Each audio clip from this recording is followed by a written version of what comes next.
Welcome to the DC Daily Drop, your one-stop shop for today's important news in DC movies, TV, and comics. Here are your hosts, Tom and Zach. Hello and welcome to the DC Daily Drop. I'm Tom. And I'm Zach. And today we're going to be doing a character 101 on an old character, one who's been around a long time and by several different names. We are going to be calling him Shazam today. We should actually yell it. We should exclaim it because there's an exclamation point at the end of that. Right. Shazam. Shazam. There you go. I didn't want to hurt anybody's eardrums, but you can go for it. And that's actually, David Sandberg on Twitter said they have to use the exclamation point so they don't get into trouble with the phone app, Shazam, which I thought was ridiculous. But apparently that company's been around since 1999. Really? So, yeah. So this character has had so much trouble with his name. That's part of the history. So it's only fitting. But if you know nothing about him, we're going to be talking about Billy Batson, the world's mightiest mortal. Originally a character of Fawcett Comics. He first appeared in Whiz Comics #2 in February 1940. So Fawcett Comics didn't do comics for long, but they did for a while there. And it's cool. DC makes some references to that. Usually Billy is from Fawcett City and stuff like that, which is pretty neat. Mm-hmm. Created by Bill Parker, and the writer and artist C.C. Beck. So the character was really successful in the 1940s, one of the most popular characters out there, sold really well. After World War II, comic sales sort of dropped, and Fawcett eventually got out of the comic book business, and they also had a lawsuit for the character because it was sort of a lawsuit that they lost for copyright infringement because the character is pretty similar to Superman. So they stopped printing the character in 1953, I believe, and then DC licensed the characters in 1972. The characters have been dormant for a while, and they officially own them all the characters and related as of 1991. So talking about the name just real quickly, it was originally going to be called Captain Thunder, but they decided to go with Captain Marvel. And there have been different versions of Captain Thunder throughout history. Because during that break from 53 to 72, Marvel Comics created a character by the name of Captain Marvel to get the trademark. So they tried calling him Captain Thunder. They went back to Captain Marvel, but essentially because of that, they could never call the character Captain Marvel, and on the cover of their comics, they had to put it in subtitles, and they normally titled them Shazam. So starting with the new 52, they just sort of made a clean break, and the character is now known as Shazam. And I suppose that's what we'll be calling him going forward on the rest of this day. Yeah. But he's a huge character, been a member of the Justice League, the JSA, really powerful character who hasn't always had his own stories, but he usually shows up somewhere, if not in there. You know, he'll show up in the JLA, he'll show up in the JSA throughout history, even when he's had breaks from his own titles. Yeah. So a little background on the character. It's really Billy Batson. It's a wish fulfillment story. It's a little boy who becomes a superhero, is given powers. So Billy Batson, he's normally around 10 to 15. I think when he was originally given the powers, he was 12. But you can see different ages for him, but usually he's a young boy and with a rough childhood. You know, he's an orphan. Sometimes he's bouncing around foster homes. Sometimes he's kind of homeless. But a good-spirited kid who has had a tough go of it. And he runs into a character called Shazam, the wizard. And he is an ancient Egyptian wizard that fights evil. But he's really old, several thousand years old, and so he needs to pass his powers along to someone else. Previously, he tried that years ago with Black Adam. That didn't work out very well for him. So he's tried again, and sometimes it's because he chooses Billy because Billy is worthy, you know, because he's a good kid. With the new 52, it's a little bit different. He tries giving him the powers, but then he's like, well, you're a bad kid. And then Billy just kind of says, well, you've been trying to give away these powers for centuries and nobody's been worthy. Why don't you just give me a chance?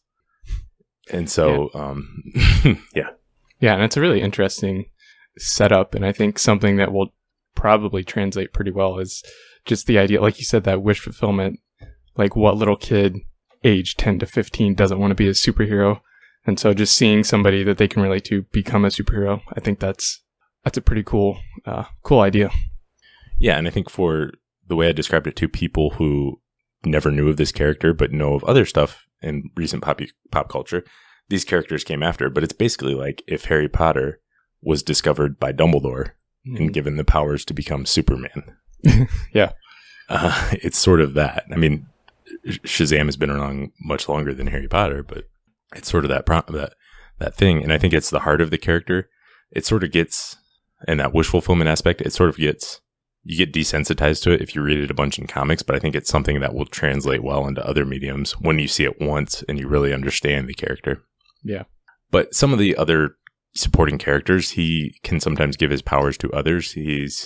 And he does that with Mary Marvel, Captain Marvel Jr. They now have different names because Shazam. And also he has Taki Tani, who is sort of, and there's different versions of him, but he's basically normally a talking tiger who sometimes he visits at the zoo. Sometimes he's just loose and a friend. Yeah. And some of the popular villains, Black Adam, obviously, sort of basically the opposite. Dr. Savannah, Mr. Mind and the Monstrous Society of Evil, as well as the 7 deadly enemies of man. 7 deadly sins, basically. Yeah. So you can tell from some of these villains, like Mr. Mind is like an alien insect that is super intelligent. It's very much more geared towards the family-friendly character than some of the other comic book characters that we might know. Yeah. And it's interesting, too, that his main villain is basically, like you said, has basically the exact same powers as him. Right. He was given the power centuries ago, and so he's got all, they're equals. They're equal matches, and Black Adam has been around a lot longer, so he's more experienced with them. Yeah. So it's not totally unlike, the Superman Zod relationship or something like that. Yeah. So powers and abilities, the simple answer is he's basically Superman with some magic thrown in.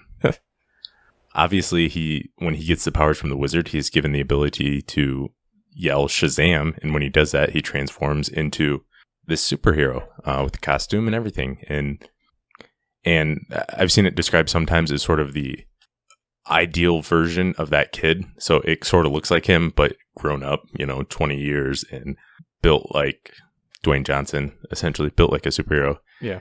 And so, but he gets these powers, and the name Shazam, each letter stands for something. So he gets the wisdom of Solomon, the strength of Hercules, the stamina of Atlas, the power of Zeus, the courage of Achilles, and the speed of Mercury. Those are some good powers to have comboed up into one package. Yeah, I think those could come in pretty handy at sometimes. Yeah. So, but he gets from this, he gets strength, he gets speed, he gets the ability to fly.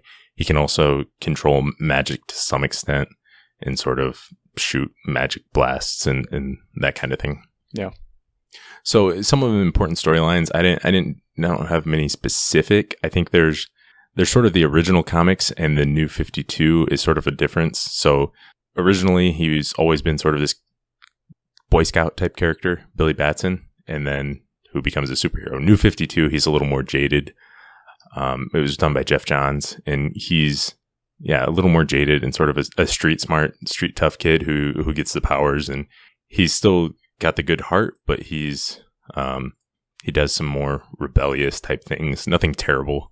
He gets the powers and he tries to see if he can buy a case of beer as an adult, but then he gets distracted with something else and doesn't get it. So it's nothing like mean spirited, but I know classic Captain Marvel fans, some people dislike the new version, others love it. So Shazam, the Monstrous Society of Evil, though, is one of my favorite comic storylines. Just a fun 4-issue thing, which is sort of shows the history of the character, gives some background, and shows the heart of it. And also Kingdom Come shows an adult Billy Batson, which is pretty cool, and it leads to a fight with Superman. That would be absolutely insane to see. Yeah. He's shown up a lot in other media. Would you believe me if I told you he was the first superhero to appear in film? I think I have to believe you, but I don't want to. Well, it's true. 1941 serials, Adventures of Captain Marvel, a 12-chapter thing, black and white serials that they used to play. And he's been in a ton of animation. So animated films, he's appeared in several of them. The big one is Superman Shazam, The Return of Black Adam, sort of a 25-minute short film. It's just awesome. It's one of my favorite things. It shows the origin of the character, It shows Black Adam show up. It shows a relationship with Superman. It's just great and all packed into 25 minutes. Really great origin if you want to get to know more about the character. Yeah. In the new continuity, there is Justice League War and Throne of Atlantis. He's a founding member of the Justice League. Mm-hmm. Shazam also had a 1974 TV series that lasted for 3 seasons, 28 episodes. It's kind of loosely based on the character, not a strict adaptation, I would say. He also had a 12-episode animated series in 1981, and he's appeared quite a bit in Justice in animated TV. You know, he's been in Justice League Unlimited, Batman the Brave and the Bold, Young Justice, which is pretty fun because you get to see him interact with people his age, but he's, you know, Shazam, where he doesn't look like them. He's also Justice League Action. The pilot episode sort of focused on him a lot. There's also a character in Smallville Season 9. Do you remember the Warrior episode, Zach? Oh, yeah. Where they basically sort of adapted this storyline, but they did not have the rights to the character. So Alec Abrams sort of finds a Warrior Angel comic, basically touches it, and becomes a superhero. It's got a lot of the same elements of this. Yeah. And you get just looking at all the different kinds of things this character has been in, it kind of shows how versatile it is because it is a kid that kind of turns into an adult. So you can use it in more kid-friendly storylines, but you can also use it in maybe some darker, more adult storylines as well, just because of the fact that he turns into this big, powerful superhero. Yeah, absolutely. And Kingdom Come is a really smart use of it in a more serious sense. But what I prefer the more all ages approach to it, just because it's something different. Yeah. You know, we've got plenty of serious heroes. I like having a little bit of variety and getting one that's a little bit different. And that childlike wonder and sort of innocence is pretty cool to see in a hero. Yeah. So coming up, we've got the Shazam film to be done by New Line Cinema as part of the DCEU. It starts filming in early 2018 from director David F. Sandberg, expected for a 2019 release date. That's pretty exciting. Yeah, extremely exciting. I haven't actually watched a movie by David F. Sandberg, mostly because I'm too afraid to, but I probably should. Yeah, he's a really promising young director for what little he's done. He's proven quite a bit. And so I'm excited to see what he will do with it. And from everything he said, he's saying all the right things, sort of what I want to see in the character. So I'm excited for that. And I know he's doing his research. And I think all the reasons we talked about, the wish fulfillment, the heart of the character, I think that's something that will translate well onto the big screen for a general audience to see. Yeah, definitely. And just if you have a chance, go check out his Twitter. He definitely has a lot of fun answering fans and posting things about this character. So he's a lot of fun there too. Oh yeah, absolutely. And we also know there's going to be a Black Adam film in development. Don't know if Shazam will show up in that. I think they would at least reference him at some point, but we'll see. I'm also curious if he will eventually show up elsewhere in the DCEU. I think Justice League 2 makes a lot of sense. I think if they had him cast in time, it would be cool to see a young Billy Batson sort of watching, just standing in the background watching, seeing the heroes in action at some point during the first Justice League. That would be cool, but obviously you'd have to have him cast and ready to go now, or have filmed that for it to show up. So, but I think it would be cool to see. But all in all, a really interesting character with a lot of history who I think could make a really good film. Yeah, definitely. A really, really interesting character. And like I said, a very versatile character as well. All right. Well, that is all we have for today. Thanks for listening, and we'll be back again tomorrow. Thanks for listening, and make sure to check out DC Daily Drop on Twitter, Facebook, and DCDailyDrop.com. Drop by tomorrow for more DC news.